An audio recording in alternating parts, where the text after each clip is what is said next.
Ndabaramukije bene data nkunda amahoro y'umwami wacu Yesu abane namwe mwese aho muherereye ku isi yose. Ni Françoise Habonayo muriko muravugana. Ndashimiye Imana kubw'ubu buntu cyo kutugirira kugira ngo tuganire ku ijambo ryayo. Imana ishimwe kuko iduhaye umwanya. Ndagomba kugira ngo tubandanye tuvugana ku kintu citwa guhuma, kuba impumyi. Twari duheje kuvuga muri video irenganye ku muntu yavutse ari impumyi hanyuma Yesu akamuhumura. Ubu naho tuguma turabe ku yundi muntu w'Imana yitwa Paulo, nawe yarahumye ahuma igihe gitoya. Bene data guhuma birababaza kandi birababaza cyane kubona udashobora kubona, ni ibintu bibi gose. Paulo yarahumye hanyuma amaze guhuma, turabisoma hariya mu gitabo c'Ibyakozwe n'Intumwa 22 ku murongo, duhere ku murongo wa 6. Nuko nkigenda nshitse hafi y'i Damasiko, hari nko mu mashoka, umuco uhambaye uza giturumbuka uvuye mw'ijuru, unkayanganira irya nino. Nikubita hasi numva ijwi rimbaza riti, Sawuli, Sawuli, umpigira iki? Nanje ndabaza nti, urindega mwami? Aranyishura ati, ndi Yesu umunyanazareti, uwo uri kurahiga. Uyu muntu yitwa Sawuli yariko arahiga abantu b'Imana, abagirira nabi. Hanyuma ngo ari mu nzira ariko aragenda kubarondera ngo bagirire nabi, acahura n'iri jwi rikomeye rya Yesu riramuhamagara. Ngo yumva umuco ngo murasira mwinshi cyane mu maso, ngo yumva ijwi rivuga ngo Sawuli, Sawuli, umpigira iki? Nawe ati, urindega mwami? Nawe ati, ndi Yesu Kristo umunyanazareti uri kurahiga. Ndakwifuriza mwene data we uri kurahiga abantu b'Imana, ugahiga abantu b'Imana, ndakwifuriza guhura na Yesu. Uyu Yesu akurasire nk'uko yarasiye Paulo. Iki gihe hitwa Sawuli, Yesu aca aramurasira ngo acamara iminsi ahumye. Hanyuma turavye ngaha ku murongo w'9, ngo kandi nabo twari kumwe umuco barawubonye, ngo ariko ntibumva ijwi ry'uwo tuvugana. Ndamubaza nti, ngire ntega mwami? Umwami aranyishura ati, va hasi ushike i Damasiko, niho uzobarirwa ibyashinzwe gukora. Maze ubwiza bw'uwo muco bumpumishije, abo twari kumwe bamfata ukuboko nshika i Damasiko. Umva igitangaza, ngo yari kumwe n'abandi ariko uwo muco ngo barawubonye, ariko bobo ntaco babagize. Ariko Imana arishaka Paulo, ngo baca baramutwara kuko iryo jwi yaravuze ati, none ngirente? Ati, genda ushike i Damasiko, niho uzobona ibyo ukwiye gukora. Ngo ashitseyo rero ngo baca bamufata bamushikanayo. Kumbe rero hariya naho Imana yari yateguye uwundi muntu wo kumwakira. Yesu ntaco agirira ubusa. Nshuti yanje mwene data, uko nyene Imana ibigize, Imana irazi ingene bizogenda. Kumbure wowe ntuzi, ntiyakubwiye vyinshi, yakubwiye ati kora gutya, we kora uko yakubariye gusa. Hanyuma Yesu nawe bikurikira arabizi. Kuri 12 ngo umugabo yitwa Ananiya yubaha Imana mu kumvira ivyagezwe, yashimwa n'abayuda bose babayo. Aza hondi ampagarara hejuru, arambarira ati, Sawuli mwene data, humuka. Imana ishimwe, haleluya. Imana yarari yateguye umuntu wo kumuhumura. Ca kimuga Yesu yakubwiye ngo genda wiyuhagire muri Silowamu,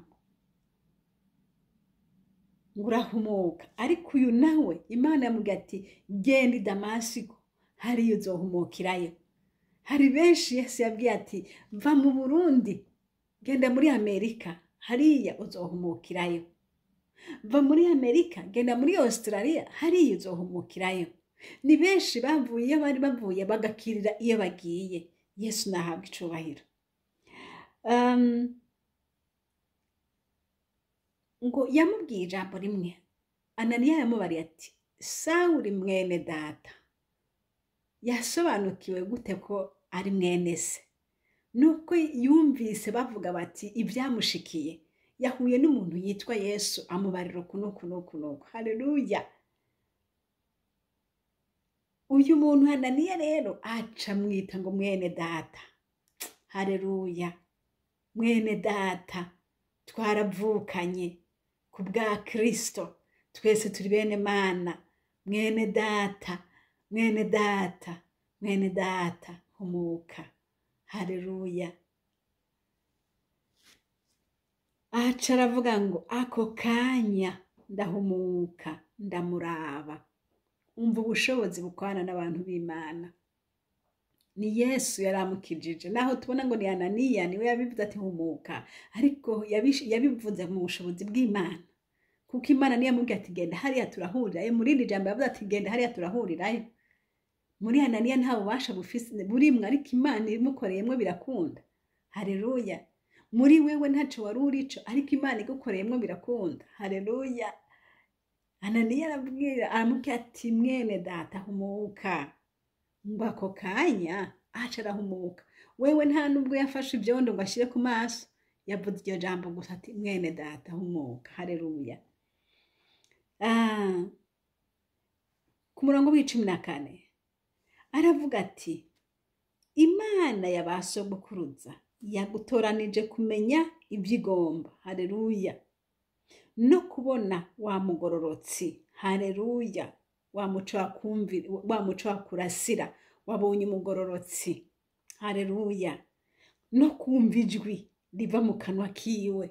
Yumvise ryajwi rimubarira ati Sawuli, Sawuli mpigira iki? Yesu we ndagushima. 15 kuko uzomubera icabona ku bantu bose kuvyo wabonye kandi wumvise. Imana ishimwe. Uzomubera icabona, uzomubera temwe y'ivyo wabonye kandi wumvise. 16 none ikigutevya ni iki? Va hasi ubatizwe, wiyuhagira ibyaha vyawe, wambaza izina ryiwe.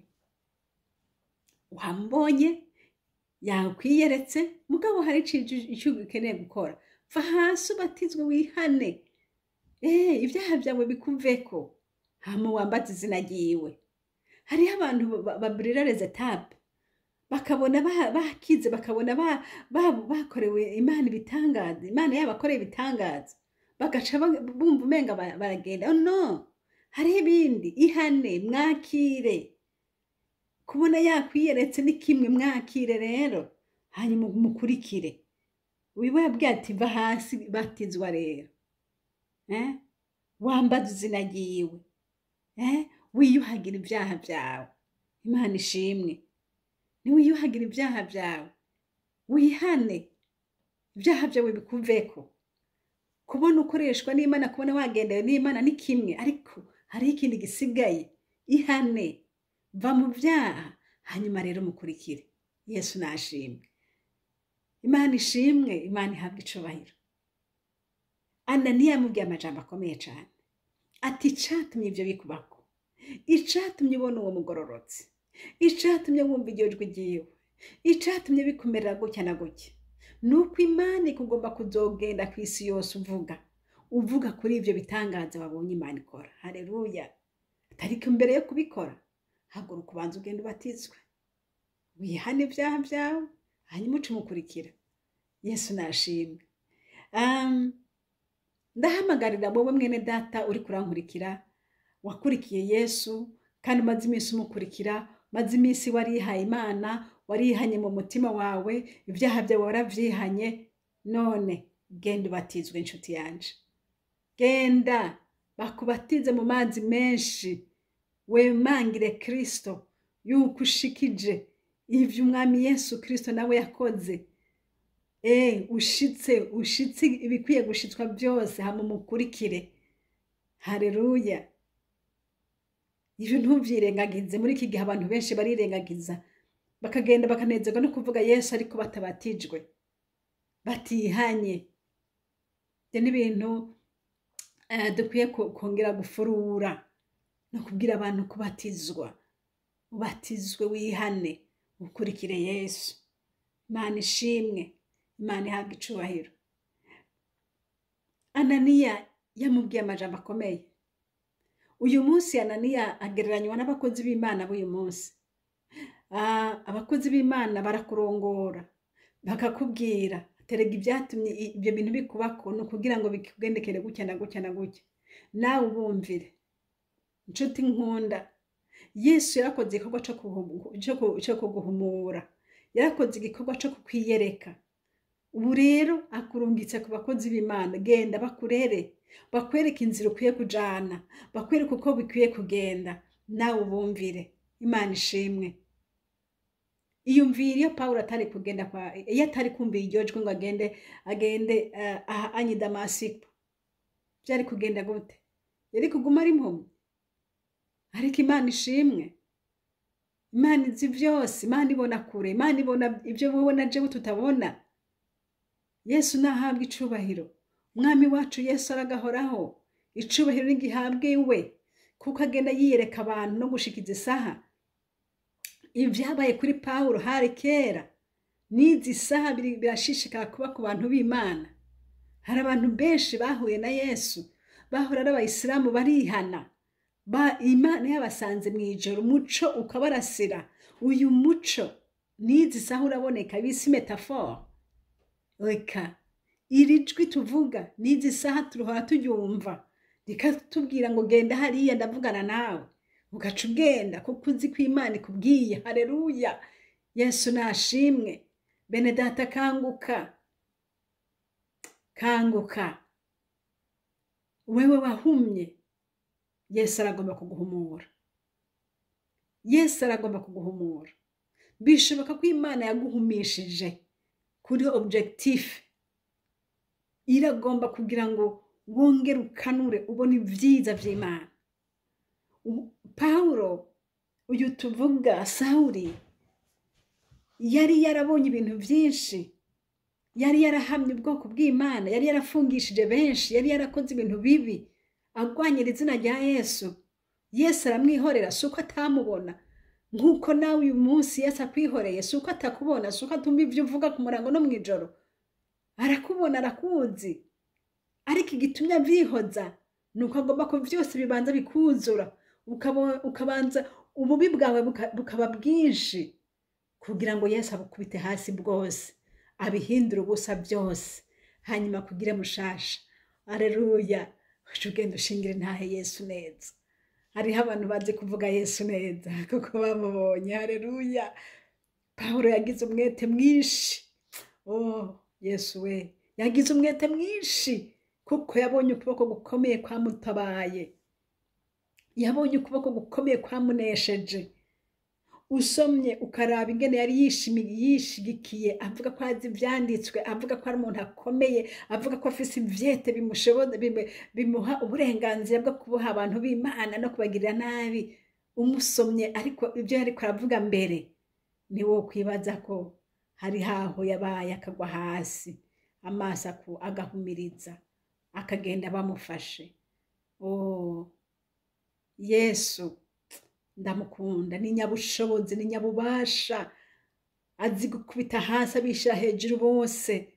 Mwene data, reka ndakubwire, hindira agashitsi imbere y'Imana dusenga. Ureke kwiyumvira yuko Imana itakubona canke itakuzi. Irakuzi, ibyo uvuga byose bisorongora bibona. Hariho munsi kubikiye. Ese combika kugendera nkuko yagendeye Sawuli. Se combika kugendera ikaguhindura nkuko yahinduye Sawuli. Ngo rurimi rwawe rugahinduka, ukiga kuvuga Yesu nawe. Haleluya. Kandi Yesu ibyo byose bigucisha mu kukiga, hari aho igomba kugushikana. Iriko iramultiplier intahe muri wewe. Ububasha bw'Imana nibwo bukora uko. gituma ubwibwa ukanka kwihana, gituma ubwibwa ugakomantaza umutima, igituma ukora nk'uko ukora si ububasha bwawe haba namba. Nuko Imana igomba yuko uzoja gushingira intahe y'ukuri y'Imana wabonye, y'Imana wumvise, y'Imana wakojeje ku rutoki. Kandi iyo uzoyishingira intahe ntuzoruha, naho bazokubuza, bazogutangira, bazogupfunga, ariko ntuzoreka. Nk'uko Pawulo baramupfunze, baragize guta, ariko umwete yari afise ntiwamubashisha gutinya urupfu. Umwete yari afise ntiwamubashisha gukangwa ngo bamufunze, nawe arazi ko yari yafunzigishije benshi. Umwete yari afise ntiyakangwa ngo baramukubise. Mbere hari aho yavuze ati jewe sintinya no gupfa ari ingombe mfe. Haleluya. Abandi bateka Pawulo ntugende hariya ati ntimungirire impuhwe. Ishimwa Yesu. Ntimungirire impuhwe. Kuko niyemeje ko no gupfa no ngapfira Kristo. Yarazi ivyo yavuye. Yari afise ikimusunika kudatinya. Kristo Yesu abahezagire. Natwe uyu munsi dusemerera tuvuga kubera iki turara twicaye turondera, kubera iki turiko turasemerera uyu munsi. Nuko hari ikintu Yesu yakoze muri twebwe, nuko hari ikintu twabonye Yesu atubwira. Amen, haleluya. Nuko twabonye Yesu hari ico twamwumvise atubwira, aravuga ati gira uko turumva. Haleluya. Duca dusiga ivyacu turamukurikira. Nico gituma nabo shinga icyuma imbere turatambuka ko tudatinya ugupfa tugombe dupfe. Yesu yaravuze ati nzobana namwe no mu rupfu. Yesu nashimwe.